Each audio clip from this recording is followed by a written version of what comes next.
Loyola Chicago Ramblers have been one of the most consistent teams in college basketball over the last decade. In the past 2 seasons, they finished 23-10 and 15-3 in the A10, and last season they finished 25-12 and 12-6 in the A10.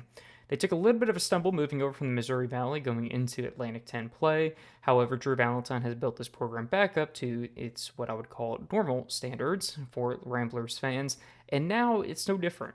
Last season, you might remember they made a nice run to the NIT Semifinals before they ultimately fell to Chattanooga. However, they now have their eyes set on returning back to that NCAA tournament. This would be the first time since leaving the Missouri Valley Conference in 2022. And on paper, I think Drew Valentine's actually put together a very strong team that could break that little drought for the Ramblers here. So let's go ahead and start diving into this roster that I already love. Before we start talking about this season's roster, let's go ahead and talk about a couple of the key players that they lost coming off of last season's roster. Obviously, Desmond Watson and both Sheldon Edwards Jr. were two large losses from last season. However, it was due to the transfer portal. It was due so to the fact they ran out of eligibility. Desmond Watson averaged 12.9 points, 3.7 rebounds, 2.6 assists, and 1.4 steals, while Edwards Jr. averaged 11.6 points, 3.6 rebounds, and 2 assists per game. So that's two big losses. In terms of the transfer portal, they actually did what I would say pretty well overall compared to quite a few other teams in this modern era of college basketball in the wide open portal. They lost Jalen Quinn to Drake, who was a very key rotational player for the Ramblers last season. He averaged 7.1 points, 1.9 rebounds, 2.3 assists. So he's heading over to Henderson at Drake underneath new leadership for yet the third time in 3 seasons. But then outside of Jalen Quinn, they also lost Jaden Dawson, who is a senior, now headed to Kansas after finishing a very strong campaign last season. He finished with 13.9 points, 3.1 rebounds, 1.9 assists, and 1 steal per game. So they lost quite a bit of talent. However, let's go ahead and start talking about who they have returning, because that's where I'm going to get really excited. In terms of returning talent, there is a lot to love about this roster coming into next season. At the very top is Miles Rubin. I love Miles Rubin. This is one of the best defensive bigs in the entire country. Miles Rubin averaged 9.6 points, 5.5 rebounds, 1.3 assists, and 2.3 blocks per game last season. Just tremendous player, next level talent player. And I think we haven't seen that full offensive breakout from him yet that I think we truly could see. And I think that's going to be coming in this season. We'll talk more specifically about him here in a little bit. But outside of Rubin returning, they also have Kaimane Huensao. Sure, we'll go with that. Anyway, 5.8 points, 4.6 rebounds, and 3.1 assists. He was a big help when, well, let me get to him. Fellow returnee Justin Moore went down due to injury last season. He really stepped up and helped lead the team in terms of playmaking abilities, because it became kind of a group effort among everyone on the Ramblers last season. So, as I just mentioned, Justin Moore is also returning. I think this is tremendously huge because he was absolutely going off before he went down with a season-ending injury last season. He was averaging 7.7 points, 2.1 rebounds, and a remarkable 5.3 assists per game. Very important, very excited that he's returning back to the Ramblers. We'll talk a little bit more about him as well here in a minute. And then outside of that, they also have Daniil Glazkov, who was a freshman last season, didn't play much, but I think there's some raw talent there that actually could be where he could become a contributor in this team coming off the bench. Jury's still out a little bit there. And then lastly, they had Braden Young, who redshirted last season. And, we'll kind of see this is a pretty deep roster. I think it's going to be hard for some of these, what I would classify as like back end of the rotation, deeper part of the bench players. I think it's going to be hard for them to break into the rotation this season. They also have, just want to shout them out as well, they have 3 walk-ons returning as well. They have Caleb Reese, he averaged 1.3 points and 0.4 assists last season. And then Zachary Royster and Sam Urasek are both returning as well. Of course, walk-ons, we can imagine that they're going to play probably about the same amount that they did last season. So let's start talking about some of these key players coming back. Starting with Kaimane Huensao. I'm going to nail it one of these times, I'm going to tell you. Anyway, after transferring in from Washington State, he started in 24 of 28 games last season. He shot 52.9% overall from the floor, which was a career high. He did shoot just 18.8% from beyond the arc, but he only took 16 attempts, so who cares? He's a 6'7 forward. He's not a three-point threat, obviously, but on the flip side, he's strong inside the arc. Inside, he shot 58.3% overall. That was 336th in the country per Ken Baum. And he does provide some really, really, really important defensive skills.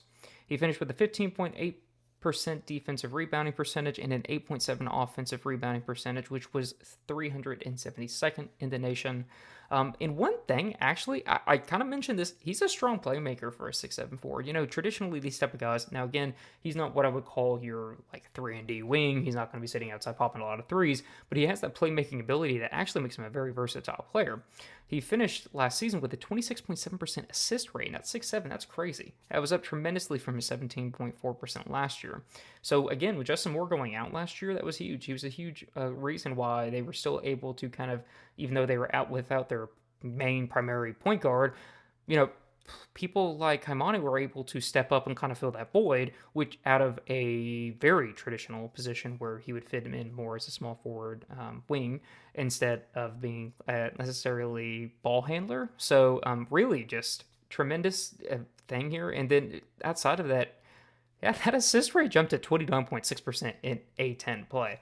So I'm really love that this guy's coming back. Obviously, Justin Moore is going to be the primary point guard for them, but it's great to have players like this on the roster that, number one, they can rely on, and number two, can help break up what you would call a traditional role. So being able to have him come in and kind of, honestly, just be a little bit of a stat stuffer and kind of do a little bit of it all. Highlighted it. Miles Rubin's coming back. Love it. He's going to be a tremendous player. I think he's just going to, I think this season is going to be the one where we kind of see him just take that step forward and become what we think he can be. Last season, he had an 11.4 blocking percentage, which was 12th best in the country. And then that jumped up to 12.9 in the A10. I mean, this guy's just a defensive menace. And he's practically unstoppable in the paint. This is where I kind of mentioned earlier, I really want to see him take another step forward on offense. But last season, he shot a ridiculous 71.8% from the floor. That was 15th best in all of college basketball. And, I think if you feed him a little bit more, the dude's a monster. He's pretty much impossible to stop. So, you can imagine him averaging 13 points a game easy, because he's just that efficient on offense inside the arc. And then obviously on rebounding, he's very strong, finished with an 18.8 defensive rebounding percentage. That was 311th in the country. He is very much a traditional center. He's not going to be taking threes, and that's okay. Because this is, we're starting to see this trend back. For a while, it was like, all right, I'm not taking a center unless they can shoot threes. But we're kind of seeing that trend back to having a more traditional old school big like we used to see, 10 years ago. And Miles Rubin is an exemplary case of this, and I think he's going to be huge for the Ramblers coming in this season. Also mentioned this a little bit, but Justin Moore went down with a season-ending injury last season, and he was absolutely cooking before he went down with an injury. In 9 games, he was averaging 5.3 assists with a ridiculous 41.5% assist rate. That was a 5.3 to 1.4 assist to turnover ratio. Freaking bonkers. What I really want to call out is the Ramblers had such a good team last year, and again, people were able to step up, that even though he went down and they lost their primary point guard, who was exemplary through the first, few games in the non-conference play, outside that, they were able to kind of recover from that and pick up the torch and keep moving. I mean, they still won, obviously, over 20 games, won 12 games of conference. So, imagine having this guy fully healthy on an entire season, again, with some of that returning talent and the additional players that we'll talk about here in a little bit. Phenomenal.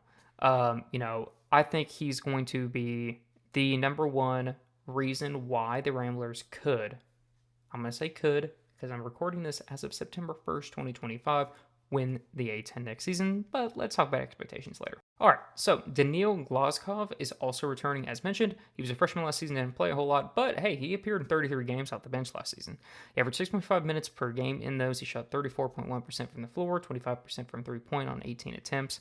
Most of his production came against the non-Division I matchups that they had in their non-conference schedule. However, per 24/7 Sports, he did come in as a 3-star recruit. He's coming out of the IMG Academy, and 0-3 actually had him listed as the 211th best recruit coming out of his class. Pretty deep roster. I don't think he's going to play a whole lot here again, but I think, you could see that maybe bump up to 10 minutes to kind of see what kind of production they can get out of him at a Division I level, because you can imagine there's going to be some more roster turnover, and if he decides to stay a third year, he could kind of fall more into a developmental role in his junior season. Earlier, Braden Young redshirt his freshman season, so he didn't play, but he had some offers from Texas Rio Grande Valley and Northeastern, so nothing crazy. I think he's going to still have a really tough time breaking into this rotation. He's 6'9", just with guys like Miles Rubin coming back in and Kaimani. I just don't think that he's going to be able to break into that rotation much this season. As a senior in high school, though, I want to call out he averaged 12 points, 7.3 rebounds, 1 assist, and 1.6 blocks per game. He could be a kind of guy that, again, maybe give him 6 to 8 minutes per game this season, across, 20 games or something like that, and kind of get him some of those minutes, because as a redshirt, you're going to be not really come in thinking you're going to play a lot probably as a freshman. So the point is getting him those developmental minutes and hope that maybe there is something in there that can be worth developing and going into his sophomore season. All right, so now that we talked about the players returning, let's talk about who's new on the roster and what kind of new faces that we have. So first off, we have Dominic Harris, who is a 6'3" guard coming out of UCLA. So Dominic Harris only averaged 1.1 points and 0.6 rebounds. He appeared in 11 games, averaged 7.3 minutes. Keep in mind, UCLA was a top 20 KenPom team. However, you might be looking at these metrics thinking, why do we care? We got Justin Moore at guard. We don't really necessarily need this guy who was the depth of bench warmers at UCLA. However, he was not a bench warmer at Loyola Marymount. Let's talk about some of his figures here. The season prior, before transferring into UCLA, he was absolutely unstoppable in the WCC for Loyola Marymount. He averaged 14.3 points, 3.3 rebounds, and 1 assist. He shot 42.9% overall and a remarkable 44.8% from beyond the arc. He was taking 6 threes a game, too. So, this guy is just a lights-out shooter. Coming out of high school, he's a former 4-star recruit, and it's easy to see why. He's a lights-out shooter. He was 33rd in the nation in that season at Loyola Marymount. He's not afraid to shoot the ball with a hand in his face.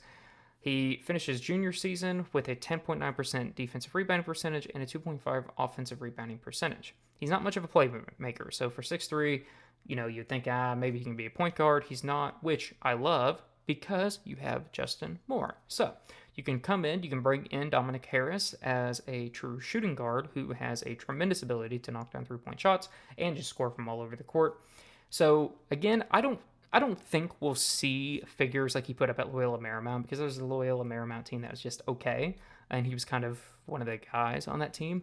So I think those numbers will come down a little bit, but 8 to 10 points per game is 100% reasonable, maybe more. Maybe that 11 range, 12 range even. So I think this is a huge addition for Loyola Chicago, because he's just a lights-out spark plug offensively, and he can rebound the ball as well, so he's got some nice numbers there. So it's not like he's just an offensive player only, but his offense is the number one weapon. I'm excited to see him in this roster next season. One I am super pumped about for Loyola Chicago is Deywilk Tavarez. He's a 6'2" guard coming out of the College of Charleston. He shot 41.3% overall last season, 41.5% from beyond the arc, again on pretty much 6 attempts per game for the Cougars here. So in terms of his figures, he was averaging 12.9 points, 3.6 rebounds, 2.5 assists, and 1.1 steals per game. So he was pretty much, again, this is a College of Charleston team that was, pretty solid here. Chris Mack's been doing an incredible job since he landed down there. Very good job recruiting. They've been a team that could have been a sleeper pick, and especially if they had made the NCAA tournament, I think some people probably would have been picking them for an upset. But anyway, we're talking about Loyola Chicago here. So he does turn the ball over a little bit. So he had a 19.2% turnover rate last season and just a 2.5 to 2.4 assist rate. However, again, we don't need him to be a point guard. So we have Justin Moore who can be the primary point guard.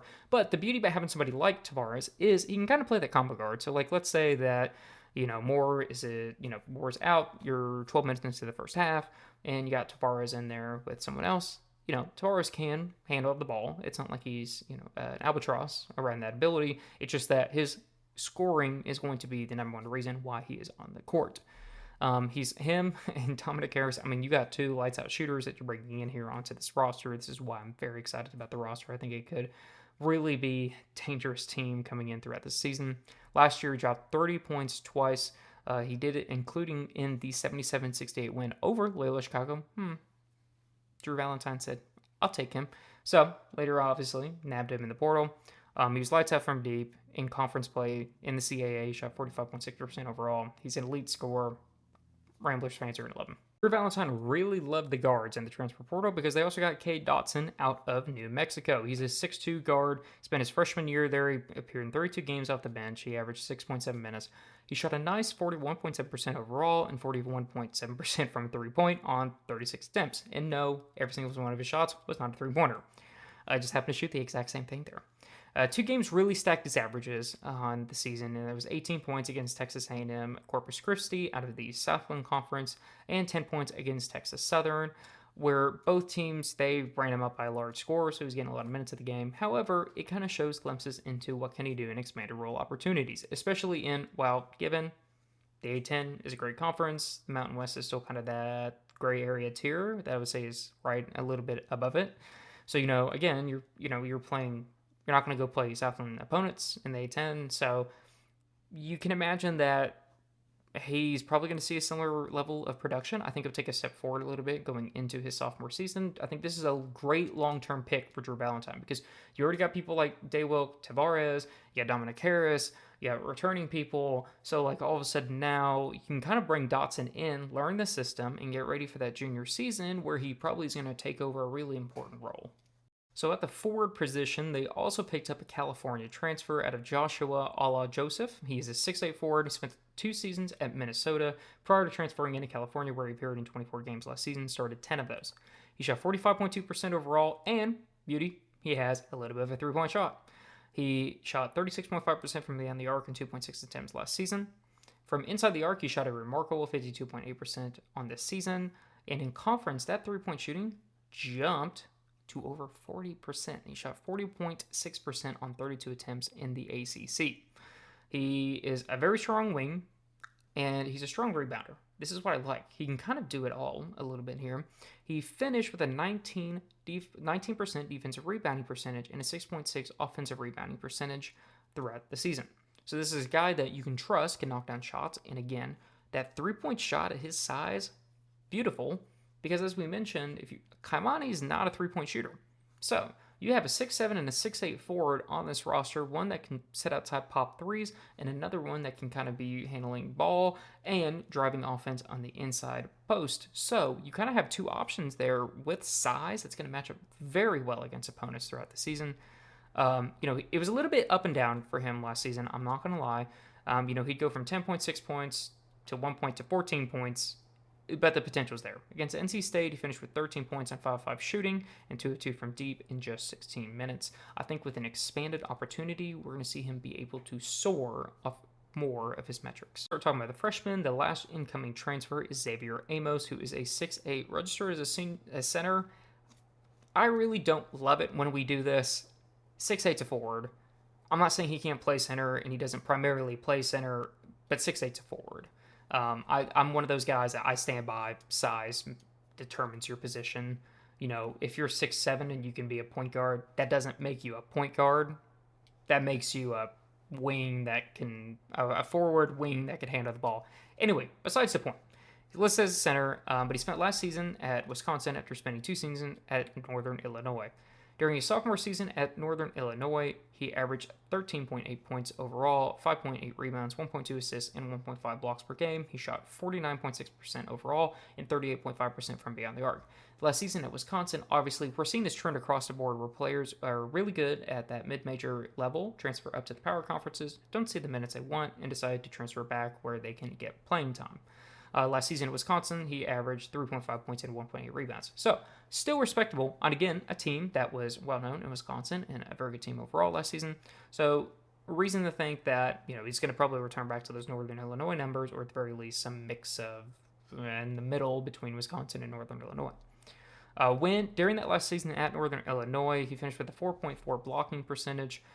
In a limited playing time, he finished with a 3.7% blocking percentage last season in Wisconsin. So, you already have Miles Rubin, who is a lockdown defender in the paint, and now you have a backup option that's going to be able to come off the bench when Rubin's not playing because, hey, Rubin can't play 40 minutes a game. So, you're now going to have this option in Amos coming off the bench to still constantly apply that defensive pressure this is why I think the Loyola Chicago Ramblers are going to be so good, because they have depth at nearly every position where they can fill in where their star players are coming out. So, love Amos. I think he's going to be able to come back and play into this expanded role again after coming out of Wisconsin. And keep in mind, too, I'm a big believer in experience. So I think him going to Wisconsin was probably a very good experience playing against top talent and be able to come down to the A10 now, which the A10 is still a very good league, to come into the A10 where, again, you're playing a lot of teams that are hungry and want to get back to the NCAA tournament. I think that experience at that next level is going to be crucial.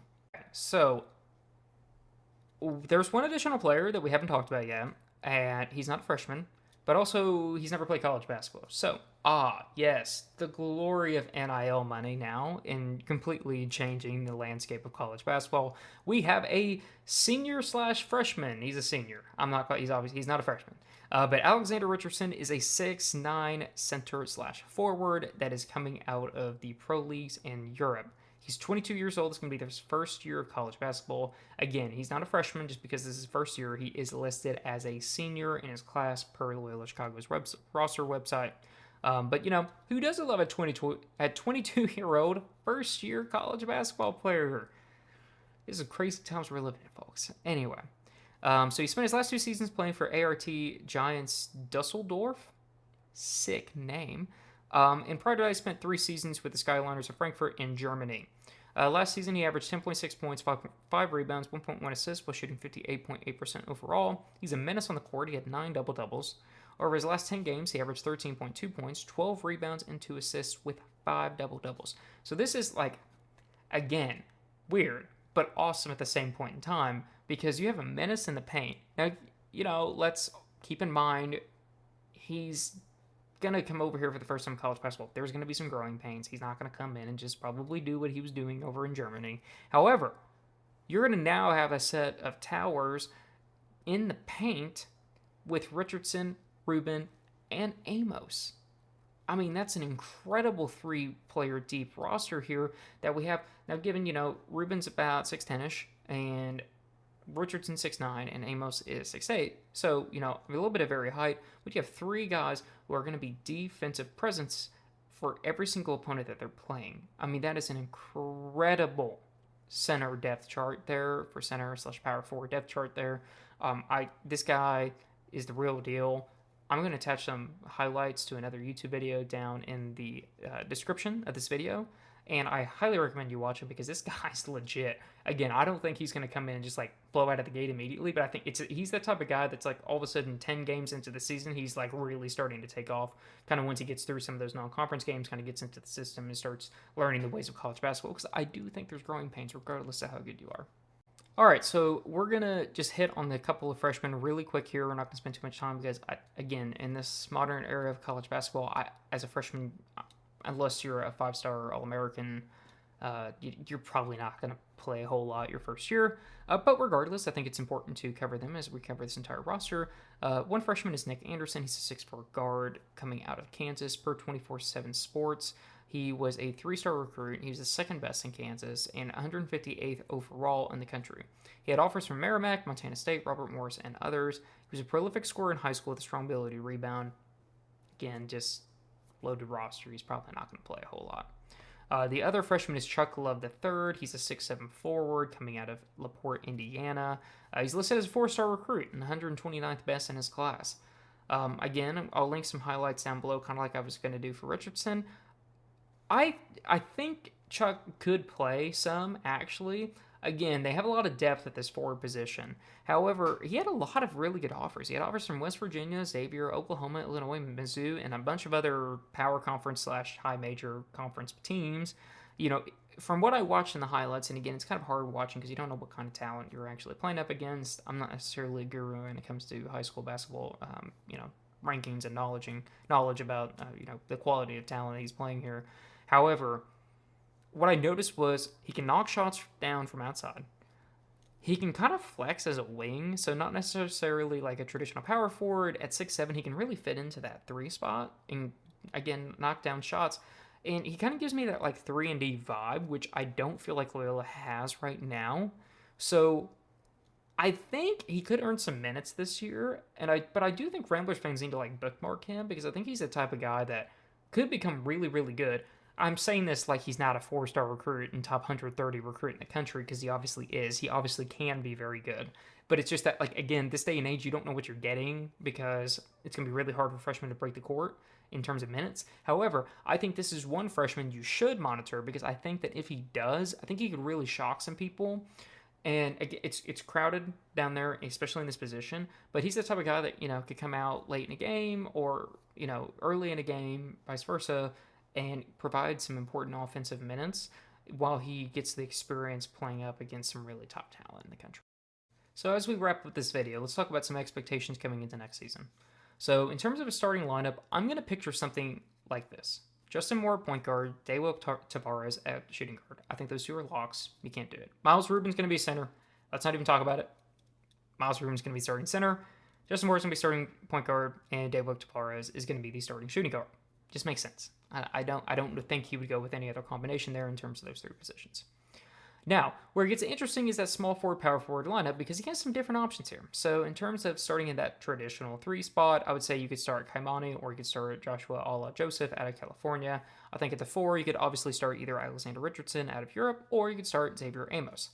I'm going to lean Amos purely because he has the D1 experience. You don't know what Richardson's going to do necessarily coming out of it. I think sliding, unless he's just like mind-blowing in practice and he's mind-boggling in the exhibition games, I think it's going to be hard for him to crack that starting lineup at first. However, look for him to take over that starting lineup spot if we start seeing some significant progress. Regardless, this guy's going to earn a lot of minutes, so I don't think it really matters, honestly, between who's going to start between Amos and Richardson. If he did want to roll with a couple of big guys, in terms of not playing Amos, you could start Richardson and Rubin together. I mean, you got 2 defensive bigs down there. You got the combo guards in terms of Justin Moore and Deywilk Tavarez, and then you still got Kaimani.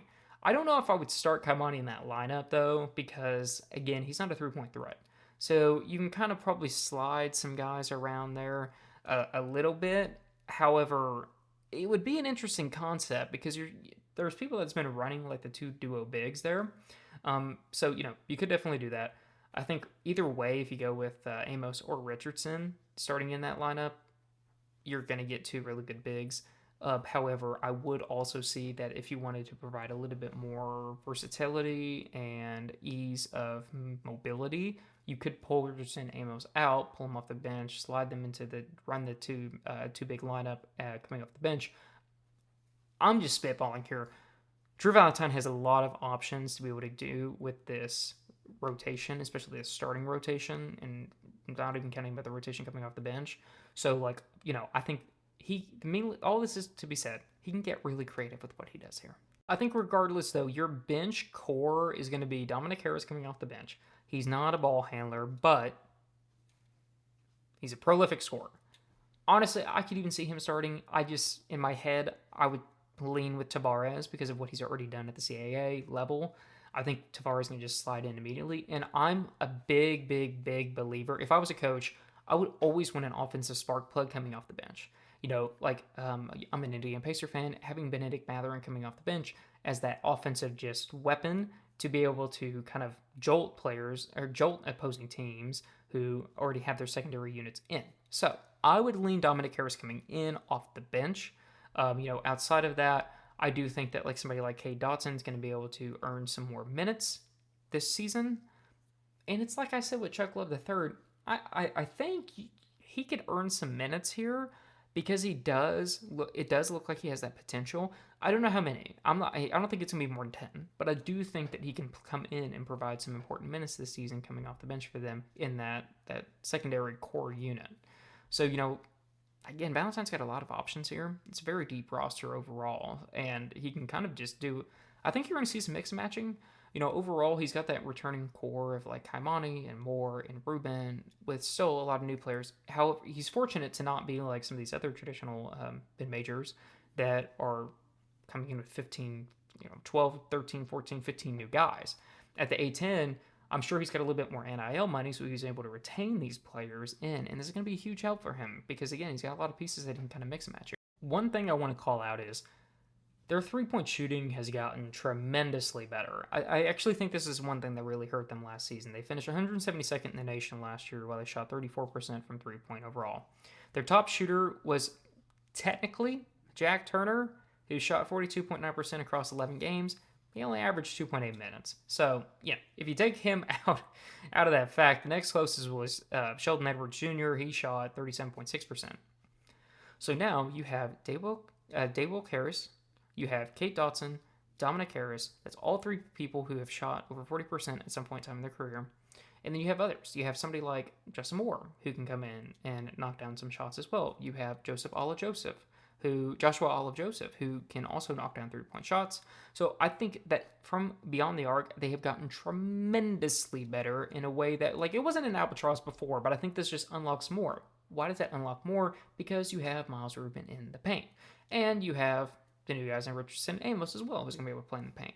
By having those three-point shooters on the outside, you're taking that pressure off your bigs inside, because all of a sudden, if you're not a good three-point shooting team, teams just aren't going to guard you. I've seen this before with other teams in the past where if you're terrible at three-point shooting, they're just going to clog the lanes and force you to take the shot because they know you can't hit it. So by being able to become what is probably going to be a top 100 three-point shooting team in this country, if all goes well, you're taking that pressure off Rubin, who then all of a sudden is going to have more opportunities to score inside. So when I was talking about earlier, I think he can really take off and take his offensive game to the next level. This is a big reason why I think this roster overall is actually better. I do. And, this is all pending everybody stays healthy, but I think by being able to take this huge step forward from shooting-wise, I think they can just really exponentially take themselves to the next level this season. I feel like I've done a lot of hyping up about this team, so I do want to call out, I still have some concerns. My number one concern would be the on-ball guard defensive players on this team. They have plenty of the help defensively down low between Richardson, Amos, and Rubin. That's not a concern. My concern, though, is last season the Ramblers only averaged 6.4 steals per game. Des Watson was averaging 1.4 of those. Obviously, he's no longer on this team. Out of the returnees, Kaimani had the high steal rate with 1.9% overall. Dominic Harris finished with a 3.1% at UCLA in his minimal role, but at Loyola Marymount the year prior, that was just 1%. So we don't really know what we're going to be getting out of him in terms of on-ball guard play. Kate Dotson finished with a 3.5% rate in New Mexico last season. Again, that was a very minimal role. So it's one of those things that I don't know how big of an issue this is going to be. It's just that when I'm staring at these metrics and I'm reading about it and I'm understanding these players and their roles at their previous schools and coming out of high school, I think it's something to just kind of monitor and just see how it goes throughout the season. But that is one area that I think could be a slight concern because you are losing a really veteran player like Des Watson, who's a very good defender. But again, regardless, they're not going to be bad defensively because you have those big centers down low, and they're going to be able to take up a lot of the pressure, even if the guard defensive play is maybe a tier lower. Close out this video by just saying kind of everything that I've repeated already throughout this. I love this team. It's a super deep roster. Probably one of the deepest that I've covered this offseason so far. He was able to retain enough talent of his core while also bringing in a lot of additional talent. They addressed their three-point shooting issues. They increased their depth at point guard. Again, when they lost Justin Moore last year, it was all hands on deck. But now they have backup guards that can come in and kind of take on that role if something were to happen. They've solidified their height with Miles Rubin, with bringing a couple of guys that could equally just be as good as starters. So this is a team that has, number one, experience, and number two, it has the areas of improvement that they needed last season, and they still finished with 23 wins last season. So my point is, this is a team that has the ceiling to win the A10, and I fully believe that. However, the A10 is ultra competitive. I'm not making any prediction here on September 1st, 2025.